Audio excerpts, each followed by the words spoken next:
Hi, excited to be here today with the esteemed panel. Uh, Great to have the panel who's Anand, Arun, and Ganesh. We will be talking about an important topic for today's scenario, and also considering the future, where digital is disrupting for years now, and then it will continue to disrupt. And what we'll be talking is about balancing spend on automation versus people, which is a very important topic for today, because many organizations, as we talk, go through this. I wouldn't call it as a challenge, but your mindset of where are we headed towards, because we all understand that digital disruption was always there and it is not new, and I'm sure most of you would agree with me. But no one would have imagined the acceleration, in the digital, especially the pandemic time. It has positive and it has advantage as well, but it all depends on the mindset in which organization or society looks at it. If not for pandemic, I personally don't think that the adoption would have been accelerated as much as it is today. The digital disruption will continue as we look at the kind of advancement in the automation field or in digital scenarios. When we look at, there is a lot of advancement is happening. Future looks very exciting, and for some people it is very scary, because the level of digital disruption is coming, or it's happening, seems to be really taking the world in a new different direction. And now the big question in my mind is, uh, what will be the future? How are we going to adopt to the future? Are we ready?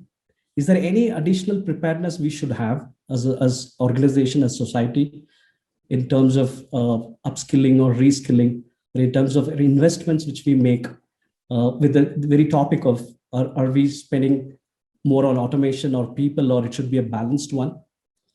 And how is it going to be taking us to where we want to get to? There are three approaches I see, as we go through. As we have a tested model of last 1 year, right? There is an adoption happening. I call it as adopt and adapt. A lot of us as leaders and many organizations started adapting to the new needs, new norms, as we call it as. And there is a need for abort. What I mean by abort is, as we adopt and adapt, we may have to let go some of conventional practice or old thinking as we get to the future. So that's my personal view.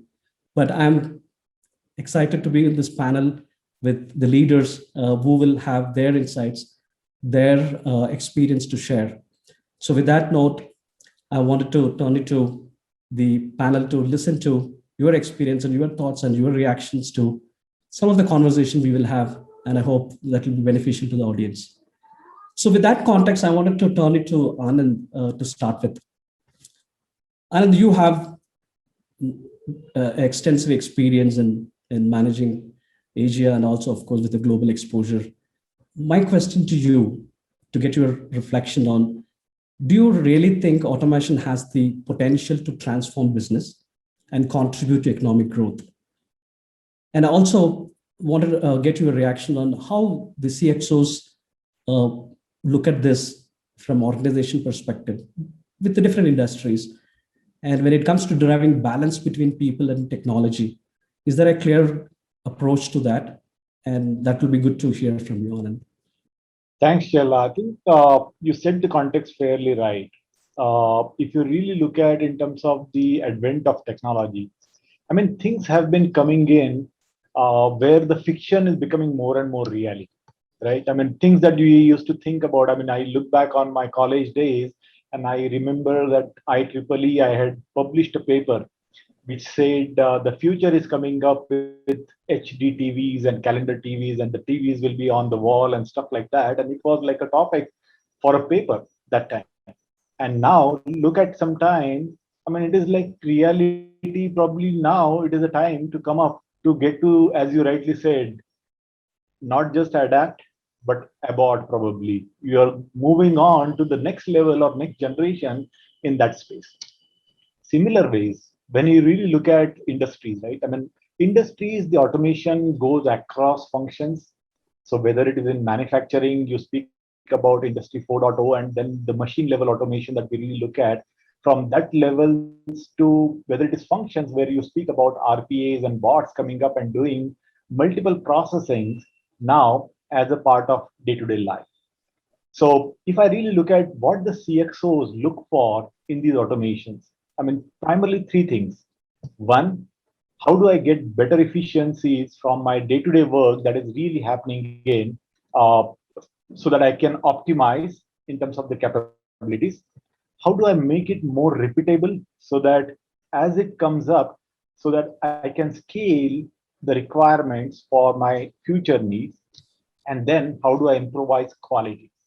So how do I make sure that the work that is being done is of better quality? And that's where the automations help bringing in that consistency and the quality into the day-to-day life. And that's where you say, okay, now we want to really build upon this. What it does to the people aspect of it, it actually frees up the people and the capabilities in terms of capacity to be leveraged for better and next level things that you can accomplish with that. So as an organization, every organization aspires to optimize and then take the advantage of the cutting edge technology where you automate and then use the available manpower to scale it up to the next height for the organizational growth perspective. So that's how I really look at it in terms of the broad level. Great, Anand. I think it's a great insight. It just reminded me of what you said in terms of what we saw as a calendar posters or advertisement. It's all becoming real, right?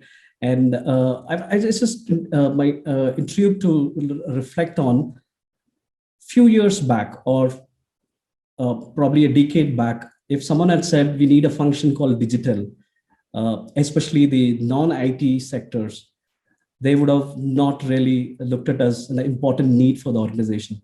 But today, when I look at many organizations have started focusing on a function called digital transformation or digital, and there is a huge team, though they are not in the mainstream business of technology, but they understand how technology can be leveraged in any product or any process. I think that's the shift we are seeing. That takes me to the question to Arun. Arun, with your CPO experience and you have tremendous experience in the people and many organizations you work for. So my question to you to get your thoughts is, how do we balance between exploiting increasingly powerful technologies and retaining authority for the people? That's the human part. So what's your take on that, and how do you see industries are approaching this? Thanks, Chala. I think I'll just start from the question that you posed to me, right? And there's one particular word that I want to call out in that sentence, which is authority. Okay, I think the need for authority comes from presence of fear. Okay, and as long as there is fear in humans with respect to technology, and for a minute, since you both guys talked about things that you experienced a few years back and how it's becoming reality, I'm reminded of the series of Transformers, those Hollywood movies. Where it becomes small, but then suddenly you see machines as adversaries, and then there is this huge fight for survival and stuff like that. I don't think we need to be led by the Transformer experience. I think the best way to manage this entire experience, manage this entire transformation, is to see that it is for the betterment of people who are involved. That technology is an aid. It is not an adversary. Technology is what we make it out to be. Forget, like I'm a techno idiot compared to Anand and Ganesh here. So irrespective of whatever potential AI, ML, and all that kind of holds, I still believe that for the foreseeable future, while these technologies, these programming languages can take over some of the elementary thinking and fine-tuning of what you have put together, the large-scale meta-level thinking still lies with people. It is for us to define what the future is going to be. And it is for us to leverage technology to that end state. And therefore, I think we need to be sure that we don't feel the need for authority. We need to have the need to influence the today and tomorrow. Okay. And then the entire paradigm will change. Obviously, there we'll need to create space. Organizations need to adopt technology because it delivers so much upside in terms of managing transactions, in terms of managing repeatable processes, in terms of actually, if you take this away, in terms of elevating what people can do in organizations. Today, people tend to do such repeatable tasks. And if it is not a compulsion for those people, then they often get demotivated and depressed by that repetitive work. And technology actually comes in and takes that away, which allows organizations to dynamically and paradigmically change the level at which people can play, right? So therefore, I think there's a huge upside if you manage synergies. Unfortunately, what the short-term orientation of few of the players happens is automation has to have an ROI which kind of plays in the either or kind of space. Okay, you want this many dollars in terms of automation, how much of headcount can you sacrifice?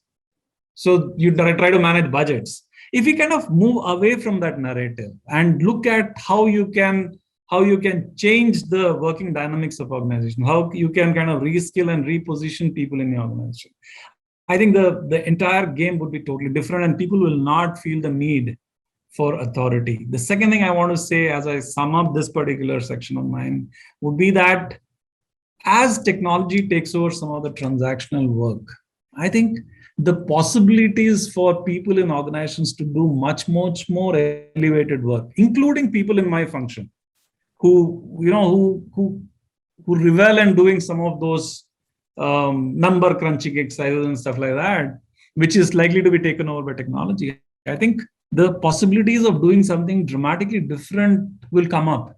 In fact, I see, let's assume my title was CHRO, and that CHRO is Chief Human Resources Officer today. Probably in the very near future, it could actually be Chief Human Relations Officer.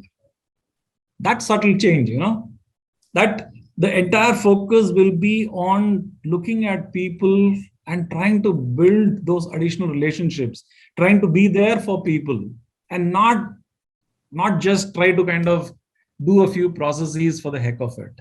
So I think the possibilities are immense. And I think the synergies that are possible between technology and people who drive those technologies, I think that's waiting to be tapped. I think I only see it optimistically. Great, Arun. I think it's a very good reflection because my follow-up question, I think you already answered. I wanted to ask you, how do you see those people who feel insecure because of the technology advancement? Because I hear a lot of people saying my role will be redundant in the future. But I think you already addressed that part of it by saying, how do we marry this with the work and see as an advantage to leverage on technology to do strategic work, and then some of the operational work can be outsourced to technology. I think you addressed that. I just want to add two lines, if you may permit. I think there is, so one way to look at it is, this pessimistic and fatalistic view that my job will become redundant. Well, that's an eventuality that's anyway waiting to happen. Okay. What do I do to get prepared for what is likely to be my role? Okay. I think people need to have a certain locus of control within themselves. And I think organizations need to then walk that additional distance with these people in order to prepare them for what are the likely roles of tomorrow. I don't think, anyway, we are in a skill deficit environment. I think all of us are struggling with resource needs all the time. So we are actually in a skill deficit, and this is likely to continue for the next foreseeable future. So this fear and paranoia that technology will come and engulf us and there is a pall of gloom and dark clouds is unfounded. If I am proactive, if I can plan for the near future, I can actually prepare myself. And there are limitless opportunities in the marketplace. Absolutely. I'm reminded of in one of the conference I was talking and I said, HRD will remain as HRD, but just that it will be human robots department. So, right. So it's a great insights. And I just want to turn it to Ganesh. Ganesh, with your global exposure, and having in this industry and field for many years. So what is your take on how do you see the technology when industries and companies are adopting? What are the areas in technology should companies be investing to deliver a better and more personalized workforce experience in an assumption that we are going to be in a hybrid world of work, which that is again a debatable, which we will take that as a next question. But assuming that we are getting into a hybrid world of work and we continue to be in the hybrid world, what are the areas of technology should companies be investing? Hi, everyone, and thanks for the question, Chala. Some great points by both Anand and Arun and yourself as well. So let me just write off and build off on what you guys spoke just now. So to start with, I think there's a lot more digitization and digital transformation you're going to be seeing. So a lot more RPA, bots, maybe more of not robots, but cobots. So that's both humans and machines interacting a lot more. Second, along with it, to the point that Arun was making, a lot more on how can non-value-added activities just be removed and transaction load be reduced. So people actually focus on the higher end things that make sense. So a lot more AI, ML, the use cases around that. We are seeing a lot of those that are coming into play right across the value chain. The third area, again, to add to the points that both of you were making on the skills that need to come in. So I see a lot more on learning management, a lot more on performance management, being a lot more continuous and right then and there. Not a 6-month or a quarterly thing that you do, but a very continuous way by which you take it, and skills with your window becoming a lot more shorter in terms of the new skills that are coming, new technologies that are evolving. How do you have learning that kind of keeps pace with that? I think that's a crucial area to look at. Couple of things that I think have really gained prominence. It's not that it wasn't there earlier, but it got accentuated a lot more during the pandemic. One of them, I think, is mobility. So irrespective of the form factor that you're looking at, whether it is a mobile, whether it's a tab, whether it is a laptop, you're able to get the applications on demand wherever you are, and you're able to take it across and it works seamlessly. Along with it, intuitiveness of the whole experience, because one of the biggest things that particularly some of the industries who were not so digitally savvy saw was the challenge on the change that really came about. And how do you really make sure that people are able to kind of embrace change? And one of the big things around it is how can you make applications and your entire what you provide in terms of technology very, very intuitive. Something like what our children currently handle. I think they do a lot better job at technology than many of us do. So making it very intuitive, I think, is something that's come along as well. So the whole UX and how you're able to get that becomes critical. The last part, given all of this data that's floating around and how you're getting multiple ones that are there around it, is the cybersecurity and the privacy aspects. So I think that's an area where there's been a huge uptick. The amount of cyber threats that have come through over the last year and a half, it's not been funny. Every industry has kind of gone through those. There are reports which say that there's a 300% rise in cyber attacks over the last year and a half in India. I'm not even talking of global scenarios here. And there are multiple people who have faced scams, who have kind of gone through as people have been looking for a way to make an easy buck. So making people aware and having systems which give the right kind of cybersecurity, and as you're collecting a lot of information, whether it is patient data that's getting collected, whether it is information about your customers you're collecting, how do you ensure the privacy of that becomes extremely critical, and you have it on a need to know basis for people, and you use it in the right manners and in an ethical way by which you're kind of mining the data. So that would be my thoughts on which are the kind of technologies that I see growing as we look at more hybrid modes of working. Great, excellent thought. And I just wanted to kind of, in the interest of time, I wanted to take to the future, because we need to look at the future. I think that will be a very important aspect to see. So the same question, I wanted to go to all three of you to check your views. Maybe we'll keep it short, but McKinsey report on future of work states that some occupations will see significant changes by 2030. I think all of you touched upon upskilling and reskilling and being ready for future. So how can leaders take a conscious call to create an equilibrium? So maybe I'll start with Anand. Yeah, and I think the first thing that leaders need to do is help the organization and its people constituents ready for this journey transition. I think what they need to do is ensure that they have investments and mandates to put together the cross-skilling programs to help people transition into these likely new roles. The second thing that leaders need to do is to ensure that there is significant, I don't know whether it's significant, but transparency with people, because most of the time what happens is people get to know whether it is through grapevine or whether it's through official channels. When it is grapevine, you then manage the fallout. So I think leaders can prepare organizations by effectively communicating proactively on what the agenda is, what is the business necessity, and how can the organization succeed in the marketplace. See, everybody is coming here to ensure that they are part of a success story, right?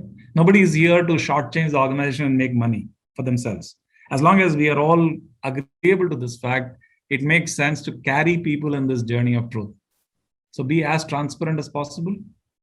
Share with people what the agenda is and what is the likely journey. Of course, there will be impediments, course correct, and simultaneously put people through that, through their own reskilling and retooling journey. I think that's what leaders need to do. Thank you, Arun. Anand, what's your suggestion on this? Building upon what Arun said, Sure. I mean, if I look at it in terms of the leader's responsibilities, I mean, I would say more than technology, because technology stuff is basically a skill, and skill can be taught. So you can actually go through the training classes and get people quickly reskilled from one technology to another, and then get them to work. My foundational element goes around from the HR aspect of it, building trust. Saying that, how do you build trust between an employee and manager at next levels? The pandemic has given very, very good and a quick change of mindsets of a lot of people, because before the pandemic, a lot of business operations and functions used to think that probably my job cannot be done remotely at all, which has completely shifted now. I mean, I think now that question is no more existence at all. And the same thing happens in saying that now, when I want to build from there further, how do I have that trust and the faith with my team that is actually working in, irrespective of location, to accomplish the common shared goal towards the organization? So that's the key aspect that comes to my mind at this stage. Thank you. I think that's very nicely put. And I'll also would like to get Ganesh view on that. So I'd just like to add to a couple of things that were called out. So I heard communication, I heard trust. I would add empathy. I really think that's a huge area that's got, again, a lot more. It's come into prominence. It's not that empathy was not important earlier. Empathy has just got highlighted so much more because you're seeing your team, people as part of your organization going through multiple changes on all fronts, personal, professional. So just making sure that you have the right level of empathy and getting them to have the trust, to add to what Anand was saying, that you're vested in their success, because in their success lies your success and the organization's success. So to me, those would be a couple of areas which I would like to call out further to what I heard both Anand and Arun mentioning. And of course, once you get a better sense of what people are looking for, and personally from my own take, I'm a huge believer in the strengths-based philosophy. So making sure that people can play on their strengths, you're able to leverage that and make those towering strengths, I think is really what one is looking for, and aligning it with what is the need of the hour from your organizational perspective. Excellent. I think great thoughts from all three of you in terms of best practices, in terms of how leaders could consciously create that equilibrium. I would like to end with the last question, which is, again, I'm going to go to all of you with the same question. How do you see the future? How future looks for you with this digital disruption, and how do you see we all moving towards that? Do you see the digital as an enabler, or that is going to be an obstacle for us? And how do you see the future? I have to take a stab at it to begin with. I mean, I would say that this is going to be a new norm for us, to just expect that things are going to be more and more digital in every aspect of our day-to-day life, to high-end work that also happens across different industries as well as different functions. So I think it is going to be something that the smartness will remain in terms of how quickly one gets to know, learn, adapt, and move on with the new way of working process. So that's where the key of success is. So from my side, to add to what Anand is saying, I don't think it's a new norm. This is the norm. So now you have reached the level where, and I'm sure Anand would kind of concur. From IT team perspective, this has been, wherever you were trying to push for change to happen, it has now come, and it's come in loads. It's come in tons of it, because everyone now wants a slice of the action. Everyone wants to have more and more of automation. And everyone is looking at saying, hey, there's a much better way of doing things than what we had thought of earlier. So I really believe that this is the normal. This is here to stay. And in some of the places, it is probably going to be irreversible. Perhaps it is not going to be completely on one end to a digital level. Pretty much like what you had seen in the e-commerce when it come out, physical stores didn't go away.